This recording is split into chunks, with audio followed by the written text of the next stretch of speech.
Bueno, muy buenas noches a todos. Espero no ser un poco inespecífico o correr con esto.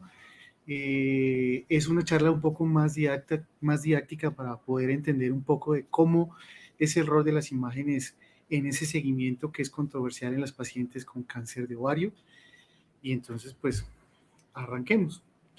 Algo como a manera de introducción, ya lo han oído varias veces en el transcurso de estas 2 noches.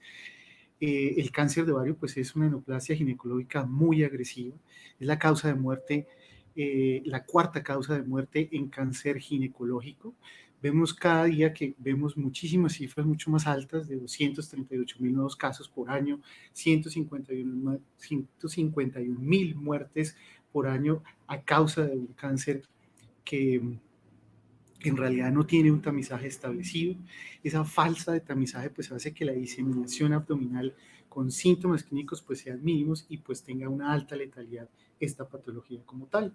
Cuando lo vemos, como lo dijo el doctor Sanabra, vemos que son estadios avanzados, entonces pues vemos que el tratamiento estándar en el cáncer de ovario pues va a ser la citorreducción completa más la quimioterapia, y vemos que en la tasa de respuesta global a esta patología pues es mayor al 75%, pero también por el contrario también vemos un alto porcentaje en la recurrencia de esta patología, con una tasa global de recurrencia hasta de un 80% en los 18 meses posteriores al tratamiento inicial.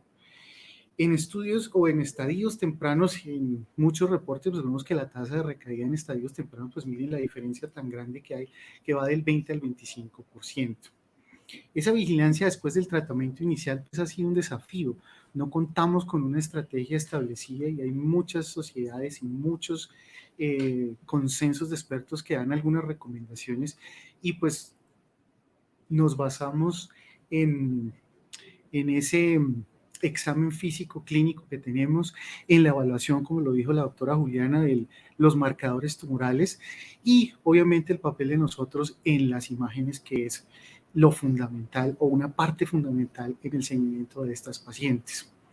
La recurrencia como tal en cáncer de ovario pues debe ser considerada como una enfermedad crónica y letal, y por eso la modalidad, la ubicación donde lo vemos y el periodo en el que se presenta esta enfermedad pues es variable. Entonces vamos a vernos enfrentados a muchos contextos clínicos y pues saber que la recurrencia pues puede ser tratable también con cirugía o quimioterapia o ambas al tiempo. En ese contexto vemos que las imágenes juegan un papel fundamental. ¿Por qué? Porque se vuelven cada vez más importantes, permitiendo el adecuado seguimiento, permitiendo distinguir los diferentes patrones de recaída, orientar así el correcto manejo a la terapia. Y pues sabemos que la citorreducción secundaria pues solo se va a justificar si esa lesión que detectamos en imágenes en recaída pues va a ser resecable sin tumor residual. Aquí unos ejemplos de imágenes que vemos en el lado izquierdo superior en sus pantallas, imágenes de resonancia magnética, imágenes de tomografía, imágenes de PET-CT, que nos van a ayudar a la detección de esas lesiones. Un caso rápidamente donde vemos una lesión anexial, que como vimos la podemos clasificar según las características y los descriptores que podemos utilizar con el ORAT, que es una lesión con componente quístico, con componente mural, con extensiones papilares, donde vemos también compromisos ganglionares, vemos también compromiso peritoneal en un estadio inicial. Luego, en las imágenes de control en los años posteriores que se hacen con TAC de tórax y TAC de abdomen, donde podemos ver señalado con las flechas azules las posibles imágenes que podemos detectar como implantes subhepáticos, ganglios sospechosos. Las imágenes pues nos van a ayudar a descifrar si existen o si en la TAC, que puede ser inespecífica en algunos casos por esos cambios posquirúrgicos, la tomografía con emisión de positrones pues nos puede ayudar también a detectar si podemos tener actividad metabólica en esas probables lesiones que encontremos a la imagen de control. Entonces, lo primero que uno se tiene que preguntar en esos patrones de recaída es en dónde están, cómo es esa recaída, esto es un desafío, ya que muchas veces podemos encontrar muchas distorsiones posquirúrgicas que nos pueden hacer, digamos, patinar en esa visión, en la localización en imágenes de esa posible recaída que tenemos. Entonces existen varios patrones de propagación en el carcinoma de ovario. Dentro de la pelvis es donde más podemos encontrar esas lesiones en recaída que van desde el 26 al 50%. En patología local, pues van a verse masas sólidas o masas mixtas con componente sólido y con componente quístico, usualmente visualizadas en la vagina, en el fondo de saco, en la vejiga y en la pared pélvica. Pero acordémonos que el patrón más común de recurrencia pues es la carcinomatosis.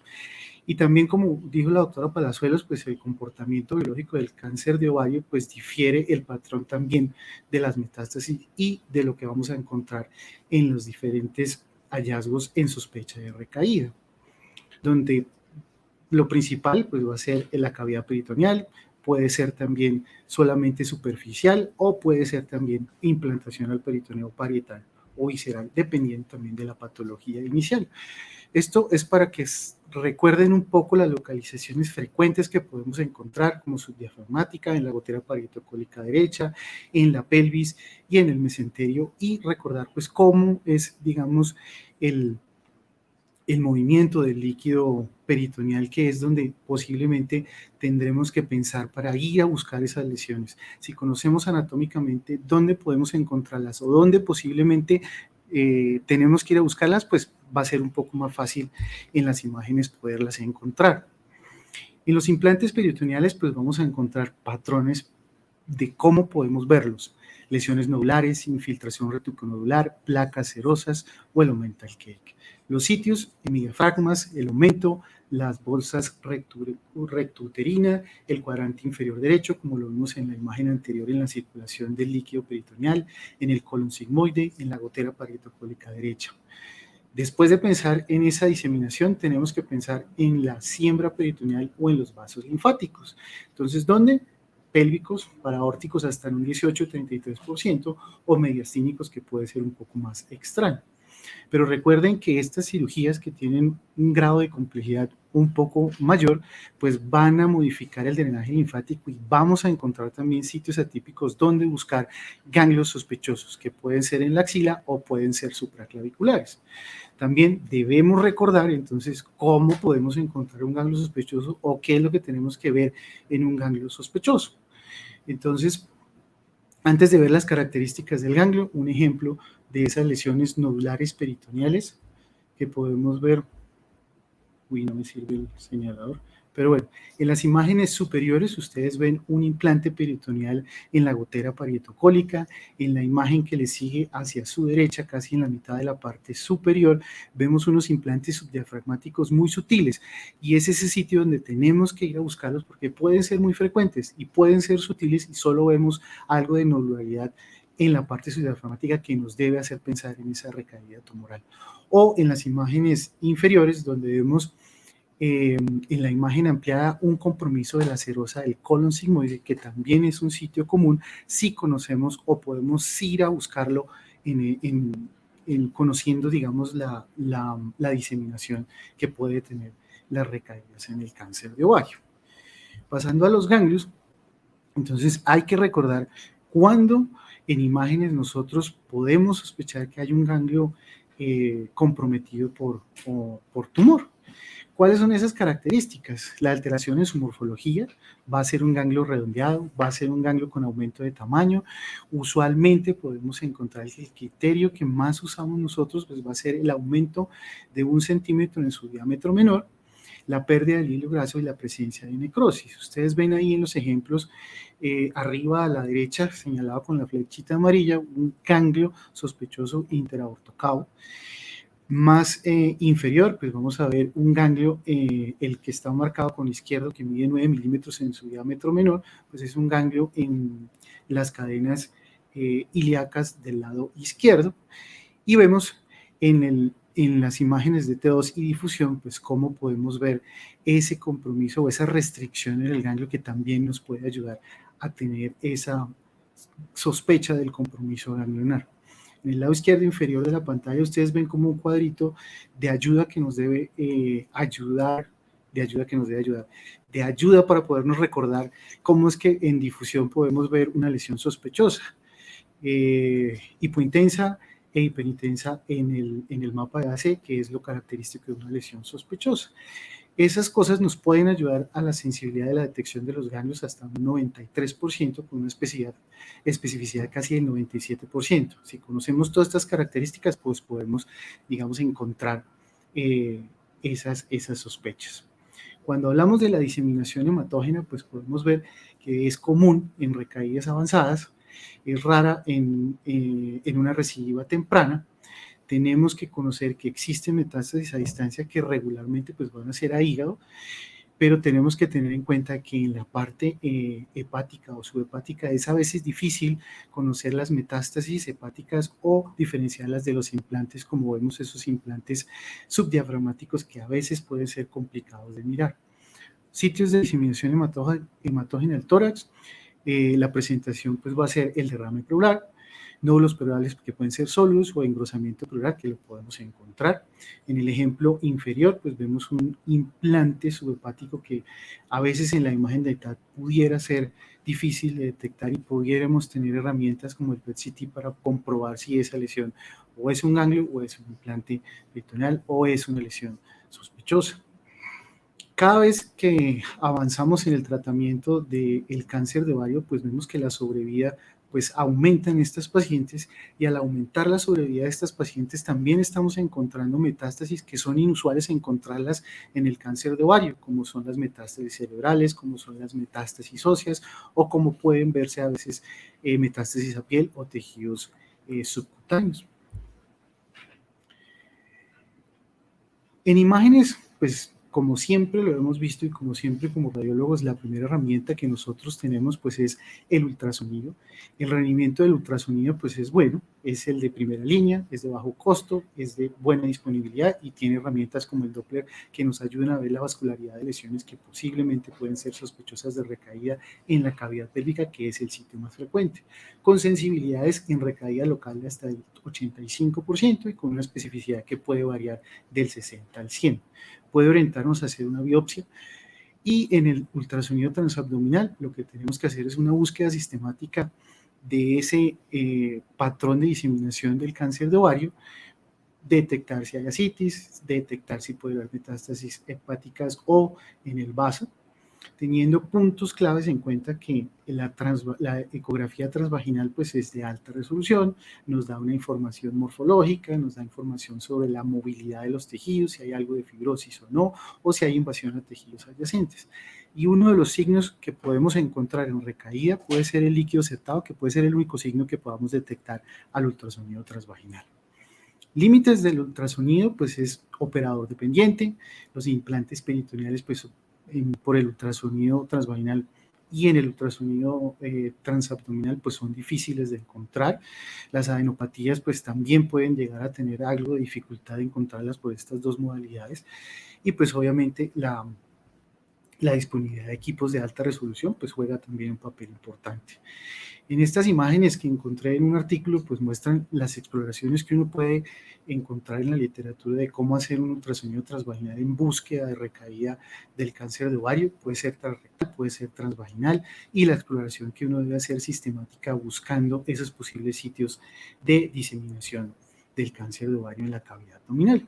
Aquí un ejemplo de implantes peritoneales vistos por ultrasonido lineal, que puede ser a veces muy difícil de verlo, y si no lo estamos sospechando, pues nunca lo vamos a buscar. El CT, pues es, digamos que la modalidad de elección tanto en seguimiento como en estadificación por la reproductibilidad de sus resultados. Tiene una precisión en hallazgos recientes posteriores a la cirugía de tratamiento hasta el 92%. El contraste oral son una de las cosas que nosotros tenemos que tener en cuenta para poder buscar esas lesiones de recaída. Usualmente en lesiones luminales, depósitos serosos o mesentéricos, la tomografía pues nos ayuda mucho. Se prefiere pues el contraste negativo con agua para poder diferenciar ese compromiso de la serosa, con contraste en la fase arterial y fase portal, que pues son, digamos, las imágenes ideales o que debemos tener para poder hacer un buen diagnóstico. Las ventajas y los límites de la tomografía, pues es una exploración corta, permite reconstrucciones, pero tiene limitaciones en una recibida en la pelvis. El bajo contraste entre los tejidos y los cambios posquirúrgicos pues suelen ser, digamos, una limitante en la interpretación de lesiones en recaída. A veces pequeños volúmenes tumorales menores de 5 milímetros en tomografía son difíciles de encontrar. Los que vemos en la sedosa intestinal, en el mesenterio y el peritoneo, en ausencia de ascitis, pues es difícil de verlo. La ascitis a veces facilita que podamos ver esos implantes que veíamos en ejemplos anteriores, de esos subdiafragmáticos que se hacen mucho más visibles con la presencia de líquido intraabdominal y que pueden pasar desapercibidos. Volvemos al ejemplo del caso, donde vemos acá la clasificación que hacemos de esta lesión según los descriptores del ORAT, una lesión con componente sólido, proyecciones papilares, nódulo mural, septos y pared irregular, más las nodularidades peritoneales, mesentéricas y del aumento y el engrosamiento irregular y ascitis que lo llevan a la clasificación de un score ORAT 5, con un porcentaje de riesgo mayor al 90%. Lo que hemos visto, como lo que nos ha mostrado anteriormente el doctor Romero, la valoración prequirúrgica, las imágenes que nos llevan a ese PSI para tener una correlación con las imágenes y la cirugía inicial, los estudios de control, como vemos una tomografía en el año 2019 después de la cirugía, un tórax negativo para lesión, pero posteriormente aparecen esas lesiones que veíamos señaladas con las flechas azules, un ganglio en la cadena ilíaca, los cambios posquirúrgicos en la pelvis, abajo en la vejiga. El seguimiento, podemos ver cómo empieza a desaparecer posterior al tratamiento de esa lesión, comparando las imágenes superiores con las inferiores, sobre todo la subdiafragmática, pero miren la disminución del ganglio en la cadena ilíaca en las imágenes centrales y los cambios posquirúrgicos en la parte de la derecha de sus pantallas. Así vienen los controles, vienen desapareciendo las lesiones y de pronto pues vemos en una imagen de control de un PET-CT como vemos que hay algunos hallazgos que nos pueden llegar a pensar que puede haber una recaída o persistencia de la lesión sospechosa. Viene la resonancia magnética. Entonces, ¿cuáles son las indicaciones en el seguimiento en resonancia magnética? Sospecha de recidiva local pélvica, carcinomatosis peritoneal, cambios posquirúrgicos en recurrencia. Puntos claves, debemos saber algunas cosas muy puntuales, qué nos sirve, cuáles son las imágenes, qué debemos buscar con cada una de esas secuencias que nosotros tenemos a disposición, la parte anatómica, en la secuencia fase espineco en imágenes ponderadas en T2, el T1 con y sin contraste en saturación grasa, la difusión que la ponemos acá como resaltada porque es uno de los puntos que vamos a ver cada día más en el ejercicio de la sospecha y en el diagnóstico, estadificación y seguimiento en las imágenes de resonancia magnética en cáncer de ovario, en la detección de implantes superficiales peritoneales y en la sedosa intestinal el T1 en secuencias fase espineco, pues va a ser importante para la detección. Tener una antena multicanal que nos permita pues maximizar esa imagen y resolución espacial y pues tener adicionales al protocolo pues antiperistálticos para que las imágenes pues puedan ser un poco mejores en su obtención. Dirigida la resonancia magnética a la pelvis en la sospecha de recidiva local y dirigida al abdomen cuando tenemos sospecha de carcinomatosis peritoneal o metástasis en el abdomen superior. Ventajas y límites, pues la sensibilidad en recidiva pélvica local es hasta el 91%, con una especificidad y precisión que alcanza casi al 89%. La resonancia nos ayuda a confirmar o excluir la infiltración de esas posibles lesiones sospechosas a tejidos adyacentes, permite mejor ver planos de equilibrio entre la grasa y el tejido neoplásico. Y vemos que una recidiva podemos verla como lesiones sólidas con intensidad de señal heterogénea, tanto en T1 y T2, imágenes quísticas con engrosamiento mural y periférico. En vejiga podemos encontrar esa pérdida de la hipointensidad que vemos periférica a la vejiga que nos puede indicar una sospecha de infiltración a la pared vesical o encontrar fístulas entre vagina, vejiga y recto que pudiéramos encontrar en estas imágenes.